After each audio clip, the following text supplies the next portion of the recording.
I want to say good morning. Yeah, I know. That's what I'm saying. That's what feels comfortable and natural to me.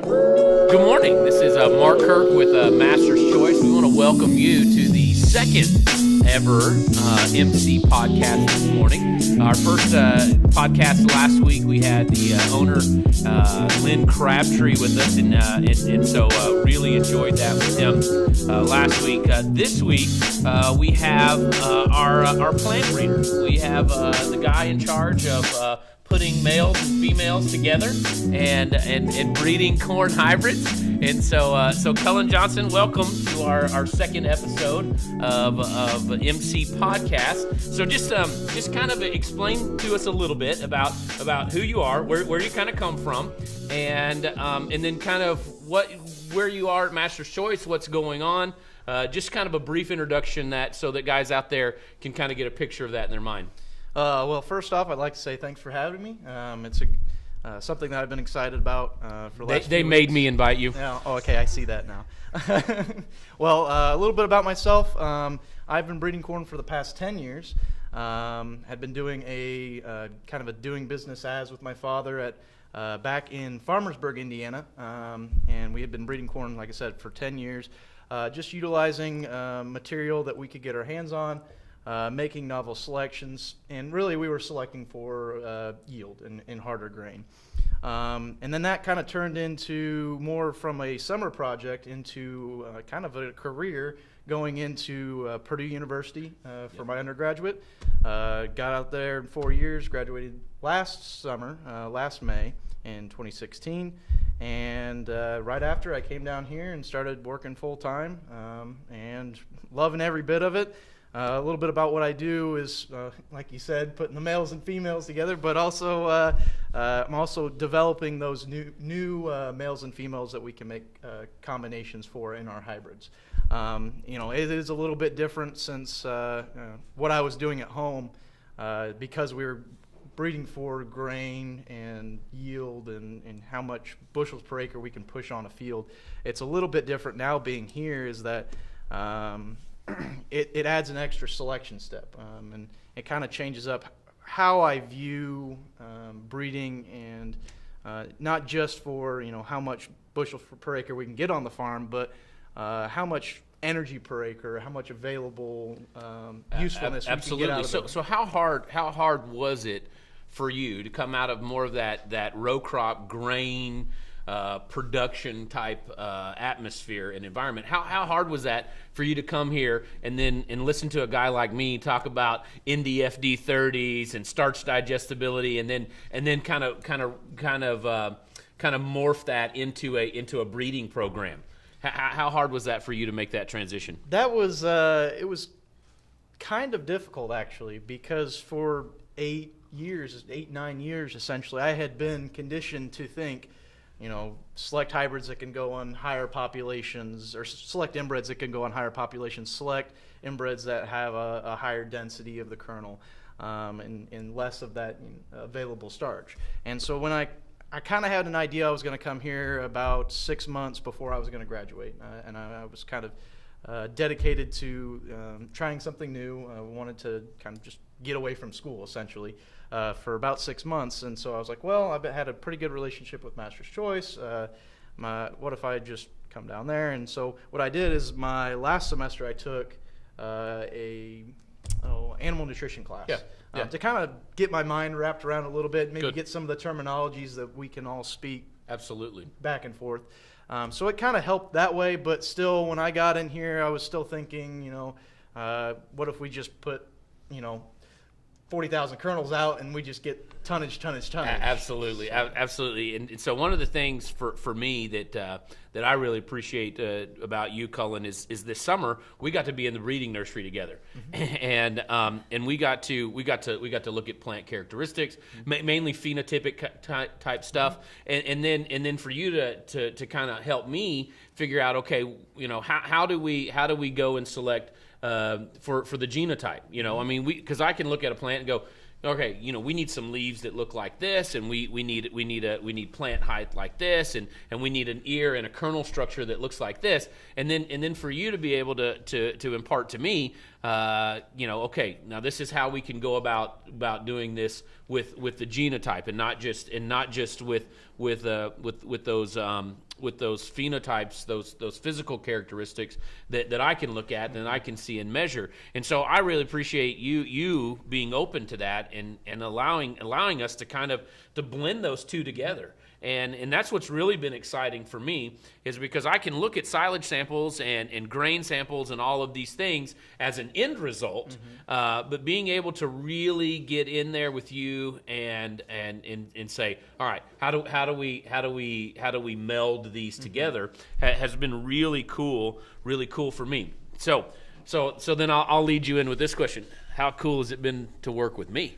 Oh, I see. Well, it's actually been a very beneficial relationship we've had together, and what I did in the nursery, and something to kind of get you excited about what I was doing in the nursery, was allow for you to make a selection and out in the field. And so I do that just because it kind of gives you an incentive to kind of follow up with it and to see it move through the program.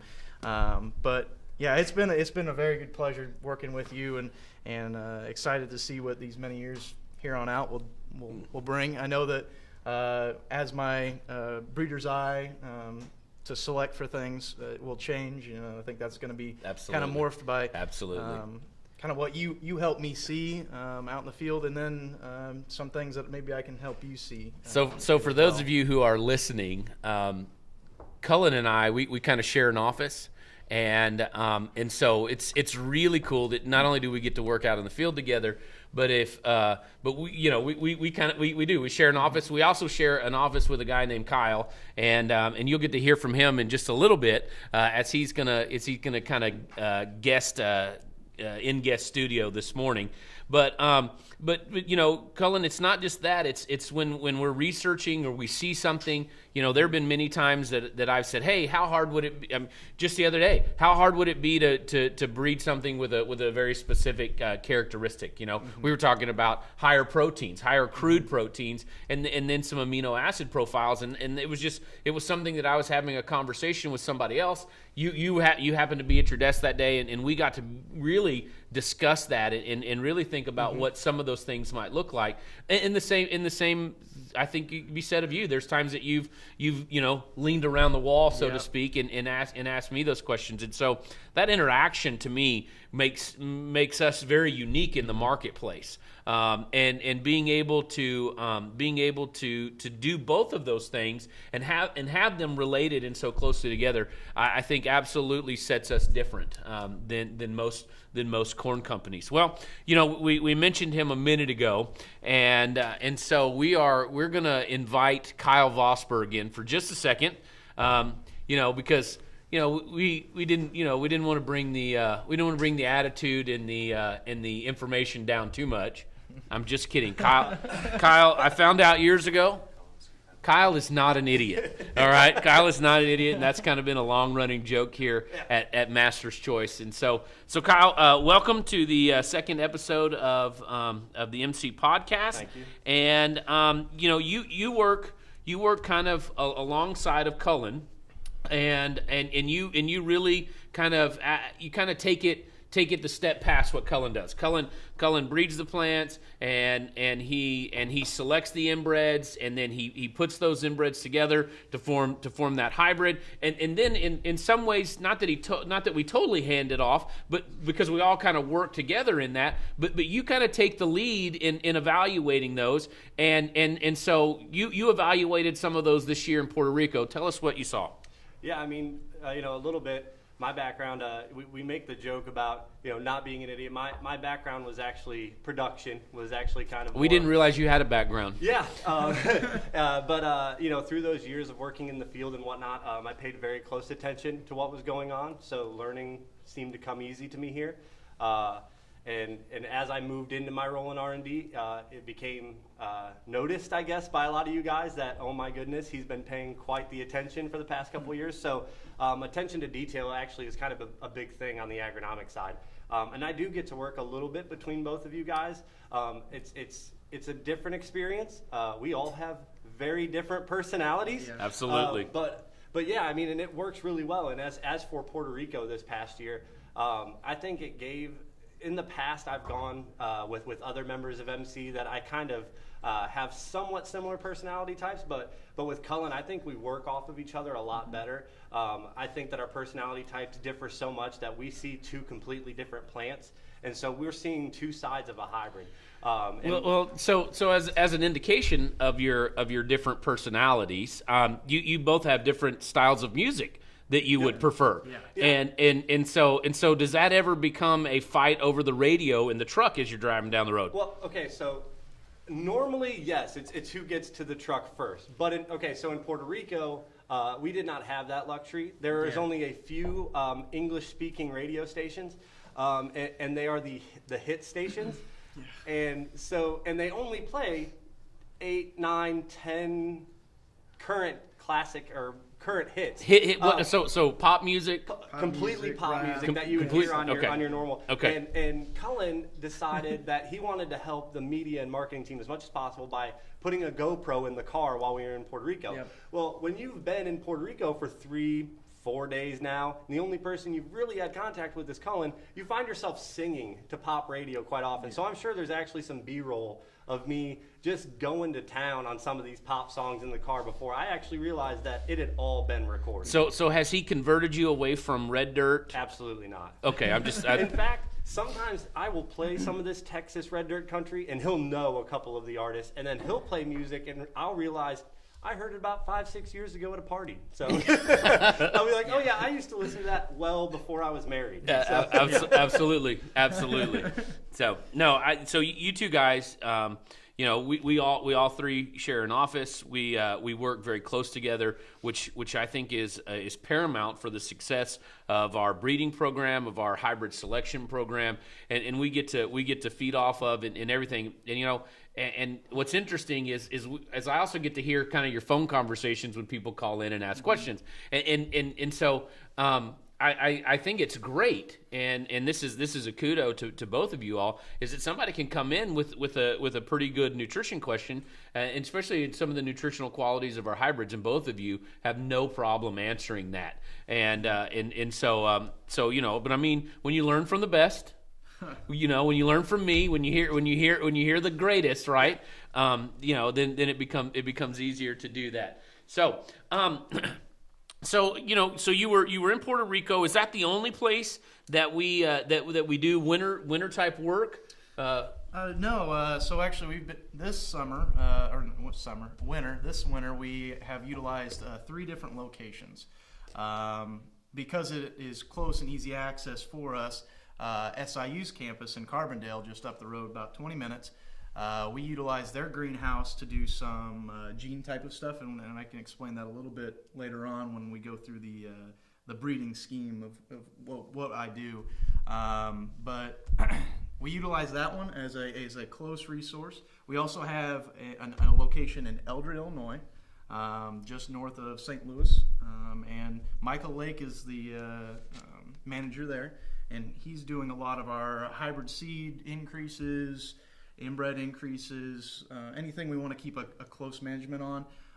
We also do some of our AP testing there as well to make sure that there is not any presence of any traits within inbred. Absolutely, and they may have some listeners may have seen a daily vlog on that on our YouTube channel. Yeah, that was one of our first vlogs. Was explaining how important genetic purity is to our parent seed lines. Absolutely. So you do some of that work in Eldred, and we talked about Puerto Rico a minute ago. So what exactly did we have going on in Puerto Rico this year? Yeah. So on Cullen's side, he had a full winter nursery. Which is quite a daunting task, I would say. For a guy to do a nursery over the summer here in the States, it's very time consuming and very hands-on, but when you do it in a satellite location like Puerto Rico, a lot of the responsibility is placed on the person who owns the land or the company you work through. And then you show up for 10, 14 days, and it's extremely labor intensive. And the thing about nurseries and pollinations that a lot of people don't understand is the window for work during a day is very short. It's from about 9 a.m. to maybe 1 or 2 p.m. is when the pollen flies.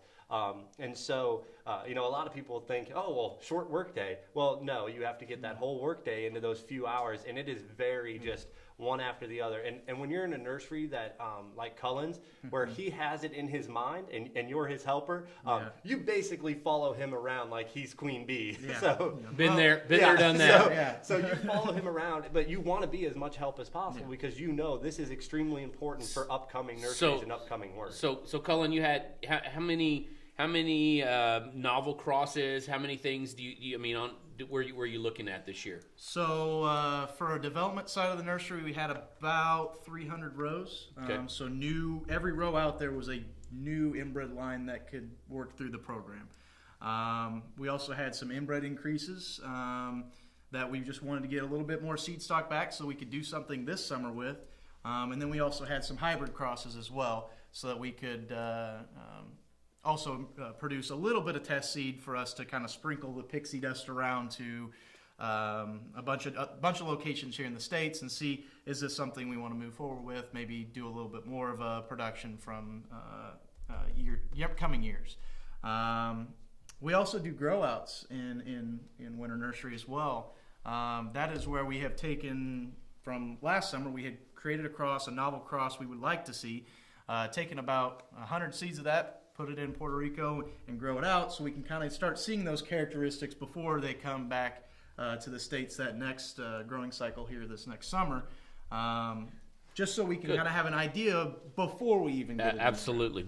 So you talked a little bit about the growing cycle or the R&D cycle. Explain that to somebody who's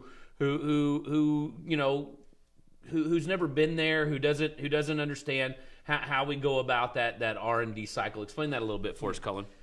So for the breeding side of that R&D cycle, it takes about 8 growing seasons to get a finalized product, between making the novel cross between 2 inbreds to make a development across, making selections out of that for whatever characteristics you want to see, whether that's lower test weight, higher stock sugars, increased protein contents, things like that. Making those selections for about 6 cycles, and by the time that 8th cycle comes around, you have a novel inbred, which we can start making hybrid crosses up with and start testing to see, is this something we want to move forward with. The reason why here's a question. In the process of that, we're not just looking at does it stand, does it yield. We're also in that development, even in that inbred development, we're looking at nutritional qualities. Yes. Yeah, and so it's not just okay, we're going to make something that looks good and that yields well, and then we're going to throw it to Mark and say, okay, now let's see if this works or make it work, or I think this will work for nutrition a little bit. So even in that process, even in the inbred development process, we're bringing in nutritional testing. We're bringing in the idea of this plant or this inbred is specifically designed to bring nutritional qualities into our hybrids, right? Yes, and that helps with your job essentially. Yeah, because if I'm helping to select for those certain nutritional characteristics we want to see later on in the final product in our hybrids. If you start from the beginning with that mindset of keep looking for things that could have a nutritional enhancement, then overall it just makes the hybrid combination process and getting into lineup a lot easier. Well, and so many times when it comes to developing and building hybrids, so much is called, or what we call it called, or thrown away. So many times you're making things and they don't work. And so when we're making hold on. Let's take. Could we do that here with employees? Yes. Okay. So Kyle, thanks for being with us All right, today. Just kidding. Anyway, Couldn't really. There are a lot of things that I would not want to do around here that you do, and so really do appreciate you. Yeah. But still, there's some days I'm thinking maybe he's a cull. Yeah. Well, there have been times. Yeah. And once in the past, Mark tried to pull a prank on me that he was leaving Master's Choice, and it got very emotional very quick. But no, really, I mean, basically, a lot of times the conversations we have in our office are kind of hybrid hypotheses. We have ideas, and knowing the nutritional backgrounds of inbreds and parent lines allow us to make less mistakes. Not to sound prideful, but when we know the backup and the nutritional qualities of those inbreds, it makes it a lot easier, because when we say we want to make this cross, we already kind of have an idea of what we want to see nutritionally from that cross. Absolutely. And if it doesn't match that, it's so much easier to get rid of it and move on to the next thing. Absolutely. So, hey, Kyle, we really appreciate you joining us this morning. Absolutely. And being part of this and the knowledge and we appreciate you letting us pick on you a little bit. Absolutely. And everything. And so really like working with you. And we'll catch up with you. Yep. We'll catch up with you on a podcast sometime. But Absolutely. hey, Thanks, appreciate guys. it. Thanks for joining us. So Cullen, we have been kind of discussing what was going on this winter and winter nursery and Puerto Rico and everything. But here we are, right on the cusp of spring. So where are you headed now? What's next? Where are you going? Where are you going this spring? Well, next is planting season, but prior to that, I need to get everything ready, planning for the planting season, where I'm going to put it, what I need to put down for my... Where are you going to put what? What are we nursery, talking about the here? Nursery, Okay, the nursery. The nursery for this summer. So actually for the last 3 months, I have been intensively going through and packaging seed, getting it ready, lined up, where I want certain inbreds and populations of selection populations I'm wanting to put out. And so basically for the last 3 months, I've been in planting mode, even from January. I've been in planting mode.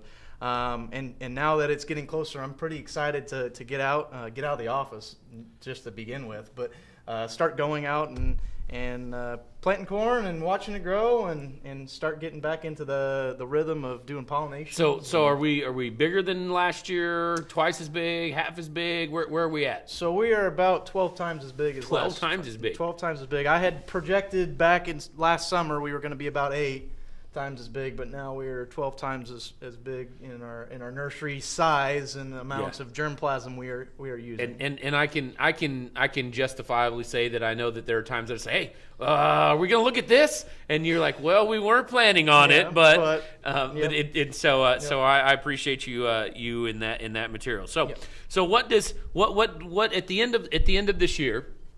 Okay, what's kind of wrap this up with a couple of goals that you say, okay, this will be a successful nursery, this will be a successful planting season if I accomplish this. What would that look like? Well, getting seed back, that's a quantifiable thing at the end of the year. I can say, but I would really like to get our inbred populations blown up. I would like to have a good 4-acre nursery of inbred selection acres.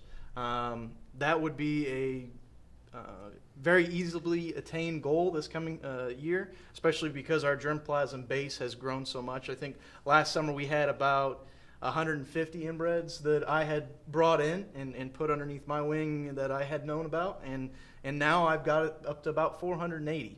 So increasing that germplasm pool, starting to make new combinations there, just continuing that R&D selection cycle, that eight season selection cycle, continuing that year in and year out. So every year we're pulling out a new inbred, maybe 4, maybe 5, somewhere right in there. Good deal. Hey, Cullen, thanks for joining us today. You guys out there who are listening, we appreciate you joining us. Maybe this has sparked some questions. Maybe this has sparked some interest in things. And you can get us on Instagram. You can get us on YouTube. You can get us on Facebook if you've got questions or comments or anything like that. So look us up there. We appreciate you guys. And today's Today's podcast number 2, was brought to us by the accounting department at Master's Choice, okay? Counting receipts and beans so nobody else has to, right? And but anyway, we appreciate you guys joining us for this second episode of the MC Podcast.